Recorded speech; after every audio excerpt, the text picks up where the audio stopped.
Okay, so this is our webinar on helping learners speak English. Louisa is going to take us through, so let's begin. Okay, fabulous. So first of all, we'll just have a slide showing us where we're going to go to, the direction of travel for our webinar. So we're going to look at briefly why communication activities.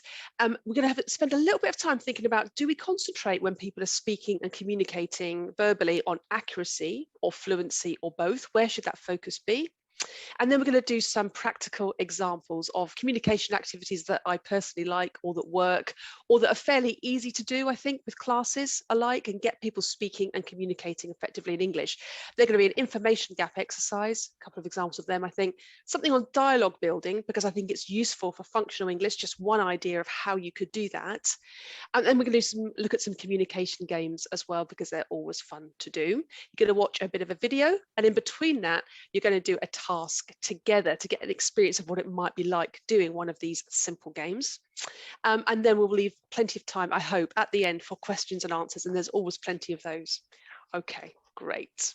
So why are we doing communication activities at all? Well, hopefully it's fairly obvious. If we want our learners to be able to produce English outside and communicate, then we need to give them plenty of practice inside. And I think it's always good to think about, if that's our focus, if that's our learners' focus, how much time are we allowing them to communicate in our classes?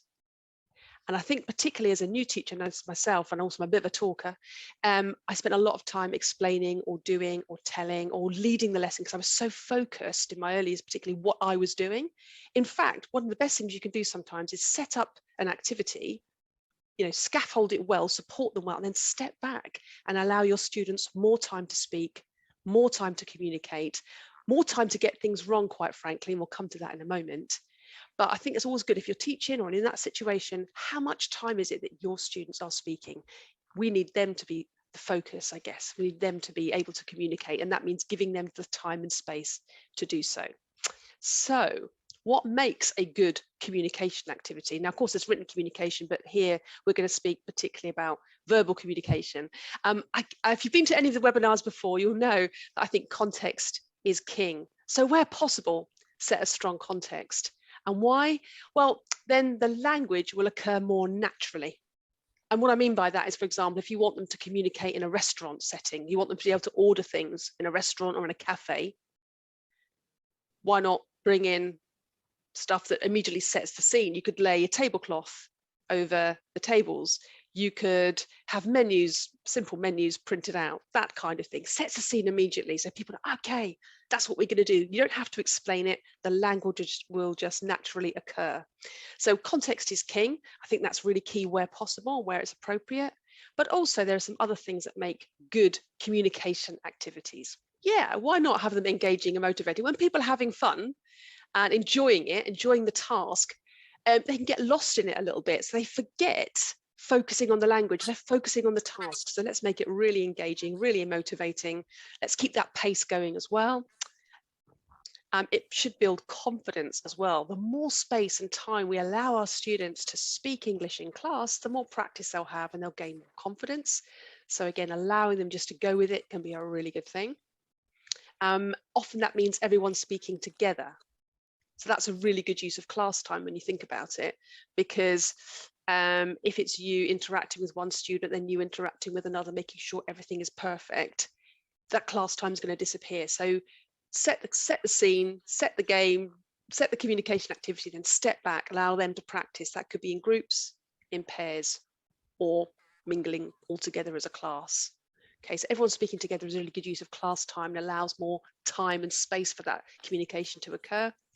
And as I broadly alluded to before, if it's task-based, if they're communicating for a purpose, for some kind of outcome, whether that's to win a game, whether that's to solve a puzzle, whether that's to reach a consensus on something, it means that they're focused on the task and they're not so worried about the language. They're just communicating. And that's what we do every day. We don't go around every day saying, I need to speak English. We actually communicate for a reason. There's an information gap, or we want to connect with someone. Communicating for a purpose is really strong and very motivating. And it also leads into context is king. And of course, we are going to help to build their fluency through doing all of these things. And that brings us, I think, neatly to our next slide. And I'm rattling through a little bit because I really want to get to the practical examples, I have to say. So do hold your questions till the end. I'm sure there will be some. But if we think about accuracy versus fluency in the classroom when we're trying to get students to practice speaking English, what's more important? I'm just going to pause here for a second. And maybe you can think about in your context, whatever that might be, whether that's formal classes, whether that's a little bit more informal, just for you overall, don't answer, just think in your heads, what's more important for your students, do you think? Well, I guess if I asked you all individually, you'd all say very different things because you've got very different learners in very different contexts. So I'm going to sit on the fence a little bit and say it does depend. I suggest that if you're overseas and in more formal classes, perhaps working towards an exam, then it's probably a bit of both. You need the accuracy and fluency. So for example, Cambridge exams, when they come to do the speaking part, they will look at both, gives us an idea. However, if you are based in the UK, and I know a lot of you are, if you're teaching refugees, for example, and if they need to communicate in this country to get by, to make themselves understood, to get by every day, then I would suggest they need fluency more than accuracy. They need as much language as possible. They cannot wait to be perfect in order to communicate their needs. So that means, I guess, allowing them to go for it a little bit and not correcting everything. And I'll just give you an example. I lived in Portugal for a time, and I just had this thing where I did know some of the language, but I felt too shy to speak it, and I lacked that confidence. And after a while, that never went away. I accumulated more language in my head, but I lacked the sort of safe space to give that a go and give that some practice. And I think it really did hinder me in every way possible, sort of emotionally, sort of well-being wise. Just not being able to connect was a real issue. And it wasn't an issue of language, funny enough, really. It was about confidence. And where are they going to get that confidence? Our job, I think, particularly in the UK, when it comes to speaking activities, is to allow our students to have a safe place to practice, to explore, to get things wrong, and that's okay, but to be understood. You know yourself, don't you, if you're speaking to a learner and they're really animated, they want to tell you something, and they're using a bit of everything, a bit of drawing and speaking, and it's not perfect, but they're communicating something, their body language and everything. That's communication. Somebody waiting, trying to formulate a sentence and spending ages over it and saying, oh, is this correct? Is this correct? That's stilted. That's not communication. That's not going to do them so well in the real world. So what I'm trying to say in a long-winded way is, where possible, let's give them that space, allow them to explore. Let's say it's okay to make mistakes, because if they're doing that in the classroom, they're much more likely to be like that in real life. And that's going to really matter to them when they're communicating their needs every day. I think there's probably going to be more questions on this going forward, because it's much more easy said than done. But, you know, we'll come back to that later. Was there anything you wanted to add on that one, William? Because we spent a little time talking about this, didn't we, yesterday, about the importance of accuracy versus fluency.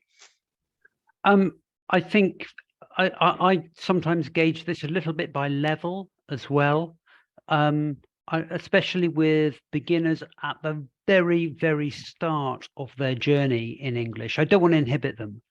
I just want them to say something, to communicate.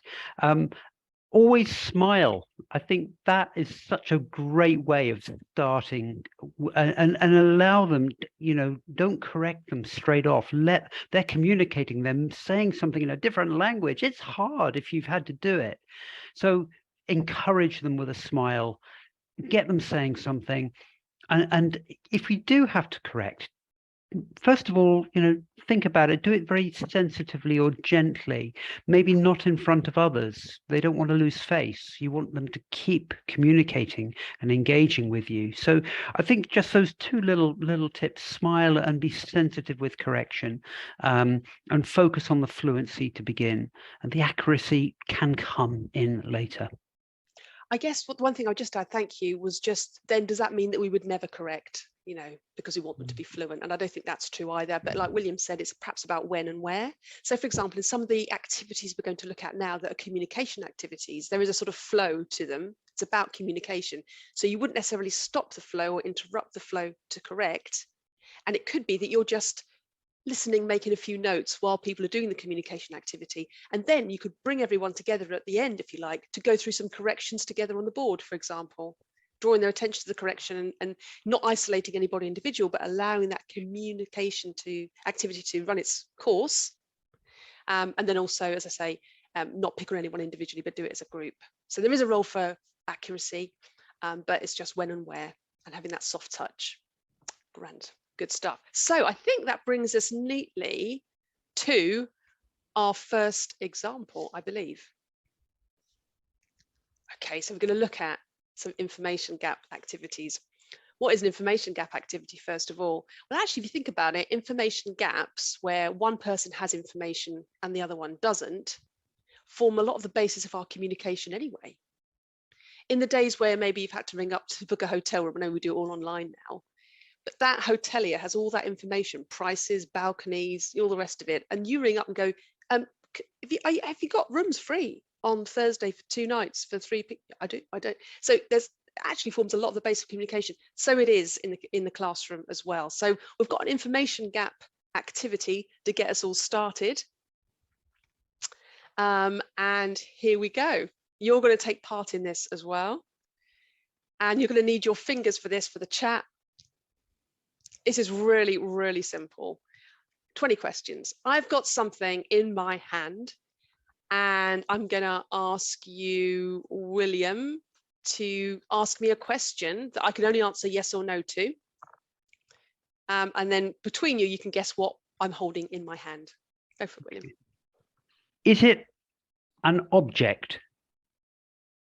It is. In fact, actually, if you come off mute, I'll ask you all individually. You can ask me anything you like. It is an object. Yes, it's not a living thing. That would be horrible in my hand unless it was an insect, I think. Tricia, would you like to ask a question? Is it soft? No, good question. It's not soft. It's not soft. Linda? Is it flat? It is flat, Linda. Hannah? Is it something you can eat? No, I would get really sick if I ate this. Who else? David and Anne? It's metal.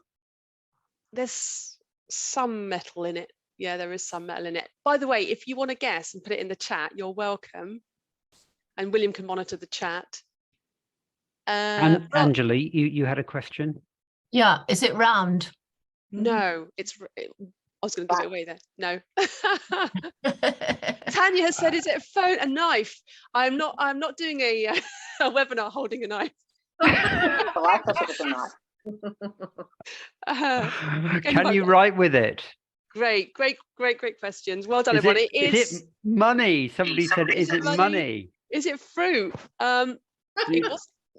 Great. A fruit. Somebody said there was. You said there was metal in it. So if there's metal in fruit, that could be quite tricky, I think. Yeah. Is it a spoon? Is it a spoon? We're really focused on cutlery. I think some of you haven't eaten tonight. So Is it a mobile phone? Is it a mobile phone? Well done. William's going to do the big reveal. Or I can do the well, I reveal. will 1, do 2, in a minute. 3. I've just got to go back online to do that. Yes. Okay. Here we go. But here we go. Yeah. Okay. So there we go. And it is a mobile phone. Ta-da! Well done. Whoever guessed. Who guessed a mobile phone? Yeah, well done, Jane. Well done, well done. So yeah, not a metal square fruit. No, none of them. Lovely.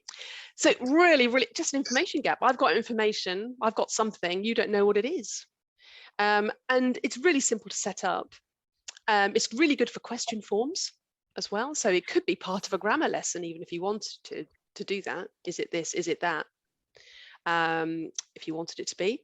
I would always model anything like that first. Always show the students what it is you want them to do. So I, as the teacher, would say, William, ask me. Anna, ask me. And you ask me. And then perhaps next step would be to put them in pairs and give one side, person A in that pair, a picture of an ice cream, for example, and the other person guess. Really, really simple, really good for question forms, and they're task-based. Can they get it in 20 questions? If you wanted to focus that, if you'd been doing something on, I don't know, animals, I don't know what, you could just do it on animals. You could do it where they're allowed to help their partner out without not just asking yes or no. There's lots of variations on a theme that you could do, but hopefully you'll agree, just really simple, really straightforward, and something for students to get their teeth stuck into. Great. Especially Lovely. if you've got fruit in your hand. Yeah, especially you've got fruit in your hand. Lovely. And I think, William, then, it's hopefully, did you bring your pens and papers with you? Because I think we need it for the next part as much as you can. Okay, so I did put in the broadcast, which went out quite late today. I apologize for that. If you have pens and papers, a piece of paper, that would be lovely if you've got that. Don't worry if not. You can watch along. It'll be a lot of fun. I just ask you to pop yourselves on mute again, if you wouldn't mind. And imagine that this is a pair work activity, a work that you're going to do, you're going to set up for your students in pairs. One has a picture and they have to say what's in their picture without showing it to their partner. And their partner has to draw what they hear. So it's a very good activity for focusing on listening skills and for the speaker to focus on description, on shape, on color, on prepositions, particularly of place. So we're going to have a go at that activity, only you're all going to be in a pair with me because I have a picture here in front of me. To begin with, if you've got a piece of paper, please divide your piece of paper in half. Just fold it like that, because the picture is going to be in two parts. Okay? So if you fold your piece of paper long ways in half, then on the right half of the paper, I'd like you to draw about half the size of the picture, a train engine. Now, this train engine is L-shaped. So you've got a carriage and then the main body, and it's pointing to the right. Okay, it's heading in the direction of the edge of your paper. It's an L shape. Okay. Now, the engine, on the roof of the cab of the engine, there's a yellow roof, a thin yellow roof. Underneath the yellow roof, there is a large square window. It's white, but there's nobody in it. And that brings you halfway down the engine. And underneath the window, there's a large yellow wheel. Like every wheel, it's round, it's yellow, and it has a black center.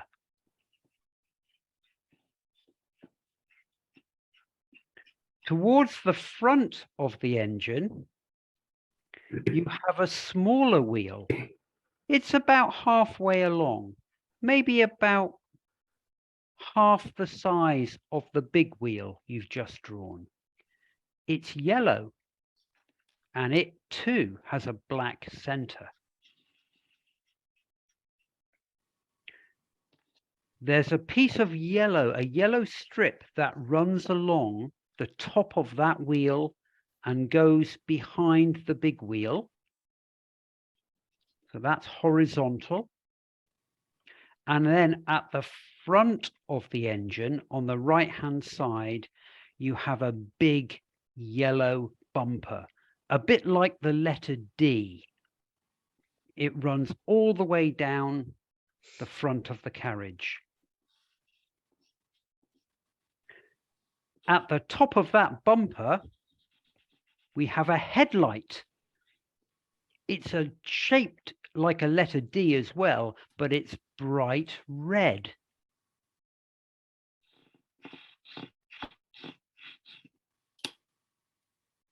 Now, in front of where I'm looking out my carriage window, I have a chimney, a funnel. It goes up and it's fat. It's on top of the carriage and it's in front of the cab. It too has a yellow rim, a yellow top, and out of it is coming smoke. And the smoke is going backwards. It's one big bubble of grey smoke. And what I haven't told you yet is that my carriage is blue. And that describes my carriage. But wait, there's more. We're only halfway there. There's a little yellow connector that joins one half of my picture to the other half. And after that connector, there is a big blue carriage. But it's not for people. It's for objects. It's about the same size as my engine. It has one wheel, and it's a big red wheel in the center of the carriage. But it has a black center of that wheel. Along the bottom of the carriage, about a quarter of the way up, there is another yellow bar. And this is great fun. I'm enjoying this. Out of the top of the carriage is a giant apple. It's green with a brown stem going straight up and a green leaf going backwards in the direction as well of the smoke. And that's it. Okay. Would you all like to hold up your pictures to your camera and we can see as close as you can the works of art that have been performed here? Some amazing works of art. There's some You engineers here, I think. Yeah, you can see that some among us are actually train spotters and probably have logbooks of this very train somewhere. Oh, yeah, very good. And you can. Hannah's is like William. properly coloured in. I don't know where you got time to do that, Hannah. That's Hannah, really well nice. done, Oh my Hannah, gosh, that's look at that, really Ros, as good. well. Look, Julie. Yeah. Oh wow, Ross, that's amazing. You know what? Okay, hang on a minute. Have you seen this picture before, Ross? Yeah, that's really good. That's good. Trisha, well done. That's very good, Trisha. Excellent. Oh my gosh, Jane, look at Jane's. Yeah, great stuff. Okay, would you like to see what the picture actually looked like? Shall I share my screen and then you can see? If I just share my screen again. Actually, that's not bad. Yeah, you've done really well. A lot of them look really good. Well, you were describing it. I was a bit doubtful, William. Sorry. I should have. Oh, well, that's more to do with me. But I guess the point of this exercise is that you can imagine the challenge it is to be able to hear and to be able to describe something accurately. Now, I had a good 10-minute practice at this before we came on air, and I had to just, really pare the language down. So this is quite a complicated picture. That's the first thing to say. And I think probably I would, if I was going to do this one, it would be with quite a good level of student. But there's no reason why you couldn't take a small component of the picture, just say the engine, and have students describe one part of it, or choose a simple picture, because the idea is to share information and to fill that gap. So they're hearing something and they've got to then produce it. And as you can see, it's great fun, isn't it? Yeah, I think this is the thing about being task-based. You forget you're learning or speaking English. You just want to communicate to get the task done, and you get absorbed in it. That's the point with students. And also you can tie it into other things. So if you were doing something, again, with grammar, with have got, say, and also family trees, which are quite common, talking about I've got a brother and a sister and a mother and a father and a grandma and a grandpa, you could dictate a basic family tree, which they could then write, you know. John is married to Jane, they've got 2 children, and they could, you know, draw it down. So I think there is something about being able to listen and produce something, which is what we do in real life as well, not draw necessarily, but often we're assimilating information in order to do something else with it. So it looks a bit random, a bit bonkers, but actually I think there is a really good purpose here. So hopefully that was a bit of fun as well. Great. So we're moving swiftly along. Next, dialogue building. And I've included this one today because it's so useful for functional things, the functions that students need to do every day. So whether that's going to the doctor and asking for advice, whether that's in a restaurant or cafe asking for things in you know, asking for something, whether that's getting on a bus and being able to buy a ticket. So the functional language that we need every day. Different ways to build dialogues with your students. But I think the one thing I would say is that I like to give them the language. It makes it much easier. And I think particularly it works for lower levels to give them the language you want them to produce rather than try and create a dialogue with them, which you can do. But I prefer to give them because then, you know, everyone knows what they're dealing with. And this is just one example of how I would create a dialogue for a functional situation. But first of all, I would set the context because context is king. And I might show this picture, or I might bring in some popcorn and something else. And I'd perhaps have my students guess the theme. Anyone want to guess what the theme of my context is?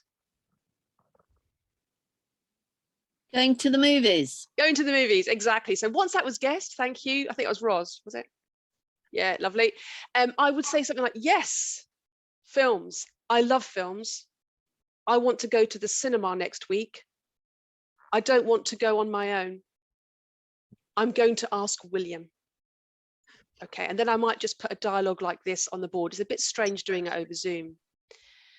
But I'd have the dialogue up like that, and I'd underline some of the key phrases. And it's all about suggesting. So the functional language that I want to introduce is suggesting, would you like to come with me to do something? Suggesting language for making plans.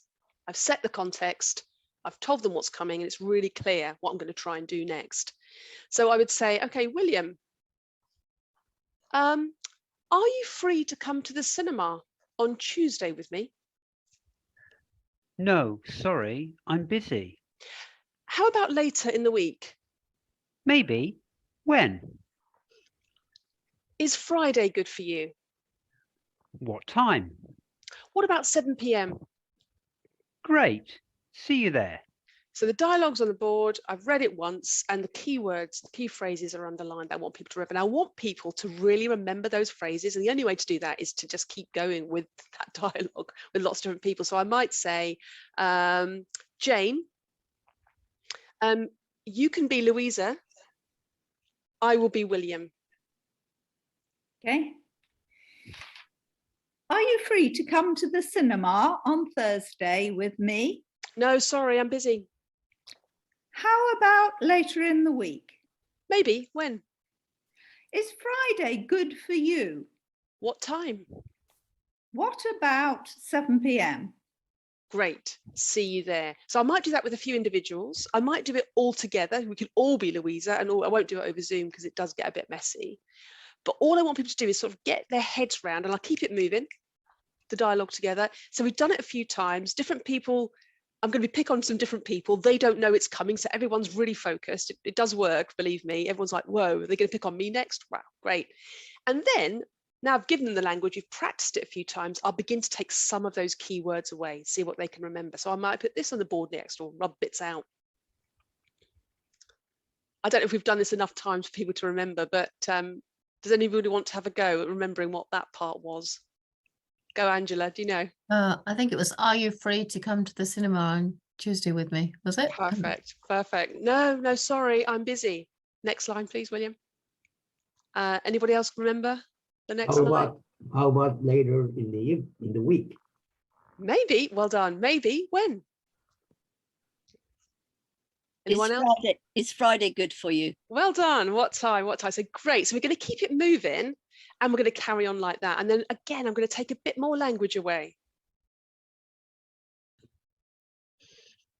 Okay, and we'll just carry on like that. So really, really just drilling down. So until by the end, pretty much everyone can recreate the whole thing.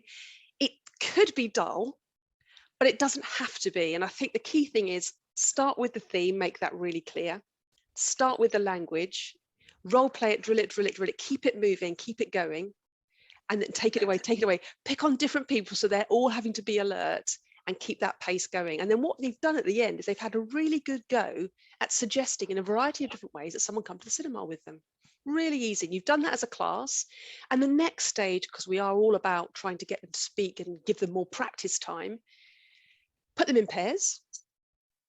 Give person A in that pair a prompt, Coffee Wednesday, for example, or Theatre Friday, or whatever it wants to be, or Swimming Pool Saturday morning, for example. And the other person in that pair, they have to say no 2 times until they settle on an agreed date. So that's really simple. And if you want to be really prescriptive, you can say, and you need to ask in different ways. You can't use the same phrase twice. And hopefully they'll have remembered some of those things and you can go around and help and prompt. And then they can swap.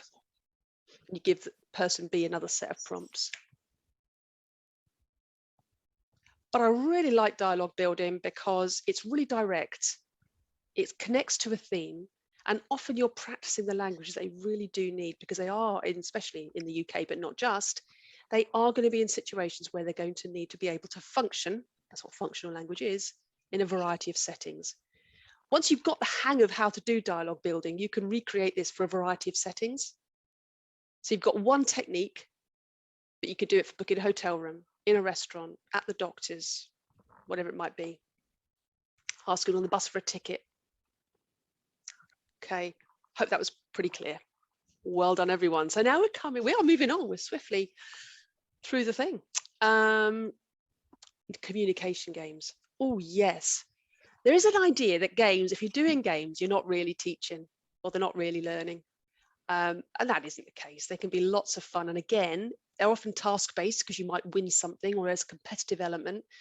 And often a game is something where the teacher is more likely to sort of step back and allow them to go. So I love communication games. And again, loads of them, so many out there. Here's just a few of our favorites that are really simple to set up. And now over to you. Find something in common. So this could be, imagine in a class, you could have them up and mingling and they've got to find something in common with everyone they speak to and then move on. One thing, and it can't be an obvious thing. For example, you know, I look like this, or I'm male or female, or I come from somewhere. So they've got to spend a little bit of time asking questions and finding out and finding some common ground. When they're done, they move on. Or you could do it a little bit differently. And this is what we're going to do now. We're going to put you in breakout rooms.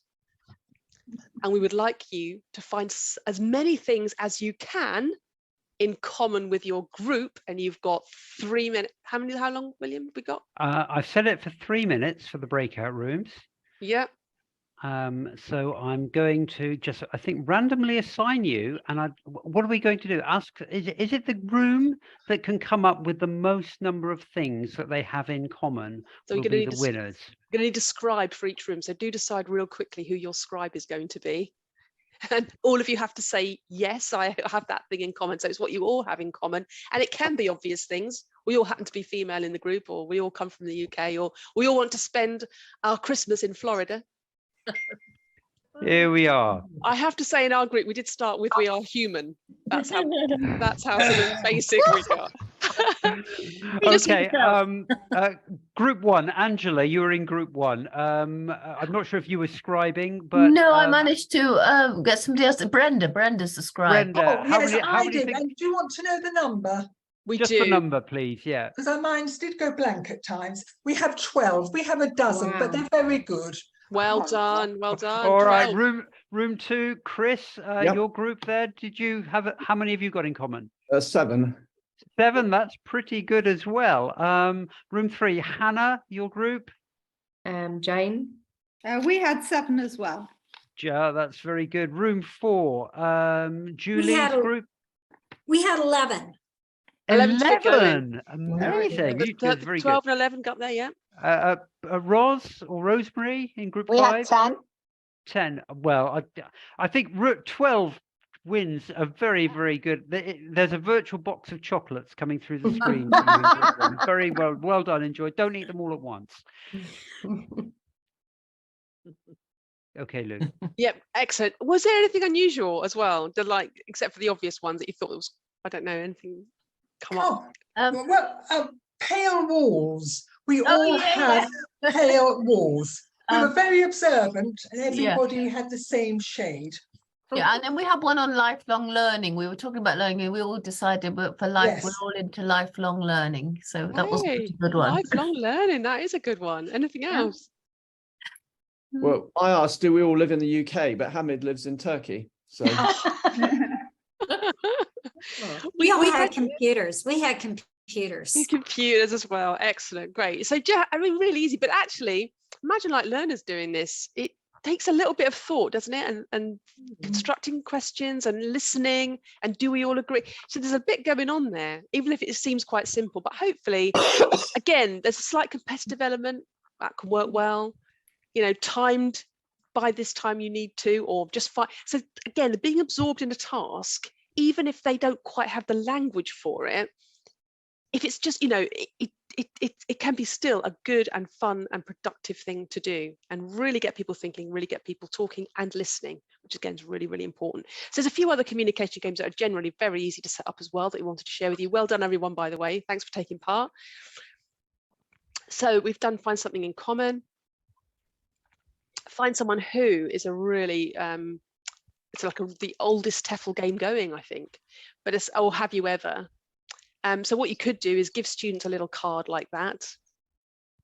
Eaten snails, visit, you can decide what those things are, met someone famous, felt embarrassed, and they could mingle in a class, go around and just find people that have done those things. And then if they do find someone who's eaten snails, oh, tell me more. Why, when, where, what? You know, so it could be really neat to go around and do that. Or they could do that with their partner, but I think it works quite well as a mingling activity. And then you can get people to report back a little bit like we did. Have you ever is very similar. Have you ever done a bungee jump? Have you ever eaten snails? So it's very similar, works in that way as well. Okay, great. And the next one, I really like this because again, a little bit competitive teamwork element. So you put people in groups, and essentially they're going to put themselves in order from lowest to highest on a range of things. And you might start with the non-verbal ones just to get them going. So for example, height. Put yourselves in order of height, shortest to largest, tallest rather. Might do biggest feet, that could be quite funny as well, just to begin with, non-verbal, just to get them used to the idea of arranging themselves in order. But then you want to introduce some things where they would have to communicate. So it could be alphabetical names. It could be the month of their birth, for example. When were you born? Oh, December. When in December? Oh, that's you here, that's it. To do it. So they're quite simple to set up. They get everyone going, everyone's communicating at the same time, and they can be lots of fun. And you can arrange, you can decide on whatever category you like for that one as well. Perfect. And finally, I think, oh yes, so hot seat activities. So think speed dating, but they can work really well in class as well. So those communication activities I've just mentioned, where essentially what it would, how that works is half the room is facing the other half of the room. So each person is interviewing or talking to that person opposite them, and then everyone moves down one. So everybody on one side of the room gets to interview everybody on the other side of the room. So if you think about the Find Someone Who, or Find Something in Common With, or Have You Ever, that could also work quite well as what we call a hot seat activity. But gets quite a buzz going. So you could have the mingling, or you could just do like a hot seat, but it's quite nice to get a buzz going in a room. And we're going to see an example of something that ends up in a bit of a hot seat activity in a moment, but I think you have to set these up quite carefully. And we're about to watch a video, and the reason why we've got a video to do this one is, right to this point, I think we've generally done communication games that have been quite easy and straightforward to explain. Okay, just do this, do that, one simple activity. This one has a kind of variety of stages, and it takes a whole class. So we're going to watch a video in a moment. of me leading this class because it's probably easier to see me doing it with a group. And there's 3 questions I'd just like you to think about while you're watching the video. It is about 5 minutes long, isn't it, William? But I hope you think it might be worth it. What do you notice about the instructions? Is the focus on accuracy or fluency? And what level English do you think you'd need to have in order to do this activity as a student? The bit I'm not going to show you the video because it makes it really long, is the way I set it up, because context is king, is I started this by telling them a short story that happened to me, a short dramatic story, and I explained it and they're a bit like, oh, really? Wow. I think I explained that I'd had an accident in a seaplane type thing, okay? So I told them about this story, explained it shortly and simply, and they were like, whoa, wow. And then I said, but actually, I'm lying. I'm not telling the truth. It's a lie. I just made it up. And they're like, whoa, did you expect that? And they were like, whoa, no, not really. I thought you were someone said, yeah, I thought you were. I didn't think it was the truth. And that set the scene. I say to you, are you good liars? Can you tell a story that would make other people believe you? Yes or no? Do you think you're a good liar? Do you think you're a good liar? Do you think you're a good liar? And essentially the premise of the game is they go into separate groups. They all talk about an exciting story that's happened to them. And then they agree on the most exciting story, the one they like the best. And then in that group, they say, right, this story happened to all of them. All of them adopt that story as their own. And in the other group, the same thing. And then essentially what happens is they get their stories right, think of the details and work together. Then there's like a hot seat thing where they're facing each other. One side interviews the other, they all move down. One side interviews the other. Yeah, what happened in that story? What time was it? And then they decide who it is from that group who's telling the truth. Here we go. That story, it didn't happen to me. I was actually lying. How about that? Did you believe me when I said it? No. Yeah. No, you didn't believe me. I must not be a very good liar then. Are you good liars? No. Are you good liars? We're going to find out, okay? What I'd like you to do, first of all, is talk together. Just compare any exciting stories or events that have happened to you, okay? Just for 2 minutes, okay? It could be dramatic or exciting or very funny, okay? But one event. Just compare it together in your groups. And don't let the other side hear, okay? So a little bit quiet between you, all right? Can you move your chairs around in a circle and in a circle?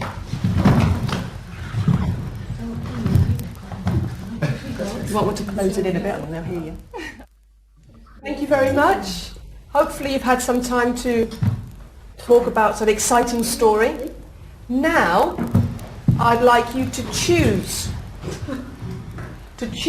one of the stories, okay, the most exciting story. Now, each of you in your group are going to pretend that that story is your story, okay? So, for example, if you've decided that the Alaska seaplane story is the story you're going to choose in your group, it's happened to you, it's happened to you, it's happened to you. And the other side are going to ask you questions to find out who is lying and who is telling the truth, okay? So before they ask the questions, you're going to need some time to get your stories correct, because they might say, okay, so how did you fly to Alaska? Or how cold was it? Or tell me about the plane. Was it a 2-seater or a 3-seater? Okay? So think of the questions that this side is going to ask you, okay? And prepare your story. We'll see how good liars you are. Okay? So you have to share the story between you and ask questions. One story, yep, that's it. One story. You choose the story that you all liked in the group. And now you've got to try and make it your story. Okay? So you've got to work out the detail. All right, is that okay? Yeah? Finished? Excellent. This team, can you line up there? Okay. Tatiana, can you stand up a minute? Can you tell this group your story? Oh. Just very briefly, a headline. We went to a competition by little bus, about 10 people. It was a small group of musicians. Musicians. And we went to a competition. There was more groups, and they were singing or they just talking poetry. And we won the first prize. Wow. And there was a TV, and they took a tape of us. They filmed you? Yeah, yeah. Okay. All right, wonderful. So if you can move your chair so that you are opposite one other person. Yeah. Okay. Now, this side, you're going to ask questions about the event, okay, for 3 minutes. And then we'll change the person so that you get to interview everybody. And you can decide between you who is lying and who is telling the truth. Okay? Do you understand? All right. So when you're ready, you can start your questions. Oh. I just reminded me, where was it? When did you go? When did you go on the trip? How many people?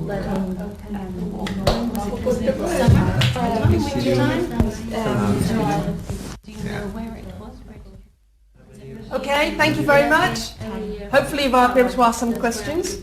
If you can stand up and move down one, so you go to the monitor. And away you go. Okay. So When did you go? What was it? time of year? How many did you go? Yeah, the catch up. Yeah. And so how many of was there in the group? Was it about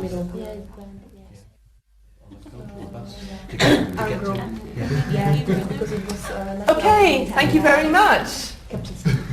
This team, any idea who do you think is lying and who do you think is telling the truth? I think I might know who's telling the truth. Right. Who do you think is telling the truth? Monica. Think Monica's telling the truth? Do you agree? Yeah, go with that. She's not. So on a balance, you think Monica is telling the truth? Possibly? Okay. Can the person who is telling the truth please stand up? Hey! Very good lying going on. That's really, really good. Well done. So it takes a little bit of setting up, but it's great fun. Takes the whole class, and I can tell you, no one cares in the sense of whether they're getting the language right. They might look to you for help and support. We did do some corrections at the end because I was taking notes, and we did them. You didn't see this in the video, but we did some stuff at the end. But actually, it's good fun. But I'm curious to know what your thoughts were just on the 3 questions that we asked, because time is running a little bit short. So firstly, what was the first question? The instructions. Yes. What did you notice about the instructions? They were quite long sometimes because we need to get the idea. But did I tell them everything to begin with? Did I tell them the whole thing that we were going to do from the beginning? I suppose is what I was getting at. No, I think you broke it down. You were clear as to what you wanted them to do, and you gave time limits. Yes, that's really important in a task like that. So set the scene, and then we break it down into chunks, just bit by bit by bit, just enough, if you like, for the next part. But then we were working towards a conclusion, and it was a lot of fun when they said at the end, "Oh, yeah, well, you're not a liar," all that stuff. So great. Anything else you noticed from that at all, instruction-wise? No, that's fine. Quite a lot of body language, actually actions, movements as well as words. Yeah, that's a good point. Their level isn't bad. We'll come to that in a minute. But even so, some of the instructions, it wasn't just do this, do that. There was a little bit of, so if you can use this, forward, back, right, listen, move your chairs, that sort of stuff, using your body language, always great to support a scaffold, if you like, some of those instructions as well. Yeah, thank you, Angela. Great. Yeah, and I mean, what level would you say that kind of activity might be best suited for? I think it's quite high. Yeah, quite advanced. Yeah. Intermediate, upper intermediate, probably B2, C1, yes. Yeah. These Yeah. guys were intermediates in the main, actually. Yes, And yeah. you could tell when she was speaking English, she wasn't perfect, was she? She left a lot of Yeah. articles out and, you know, things like that. But there was enough to tell a story. And we've got a lot of language, a lot of our communication is about telling stories, isn't it? You know, oh, what did you do today? How was your weekend? You know, think about it. Telling stories a lot. And we don't need to be perfect at telling stories in order to tell a story. We just need to tell a story and communicate sometimes. And that's why the task-based communication games can work really well. There's accuracy versus fluency. What would you say overall? Fluency. Fluency. So that's definitely a fluency. We did corrections, did them at the end. And I didn't correct that girl particularly when she was speaking. She wanted a bit of prompting with word musician. She looked at me, so I told her, otherwise I wouldn't have prompted. I wouldn't have got stood in for that. I would let her have gone with that language. So that was it really. I wanted to show you a lot, sort of a longer one that takes a little bit more instruction, but actually could be, you know, quite useful if you've got that level of learner who could warrant it. So hopefully that was a little bit helpful, a little bit instructive. Thank you for who can you just put hands up if you've actually joined us for all 4 webinars this series. I think some of you, yeah, Wow. we've got some, yeah, long service. So Want applause a to you for medal? sticking with us. Yeah, definitely. I hope it's been helpful. It's been our pleasure. We love seeing you. We really enjoy it. And we hope to see you some point in the new year for more of very similar things. Thank you. So, Thank you. Bye-bye. Thank you and happy Christmas, everyone. Thanks for coming. Thank you very much indeed. Merry Bye. Christmas. Bye-bye. Bye now. Bye bye.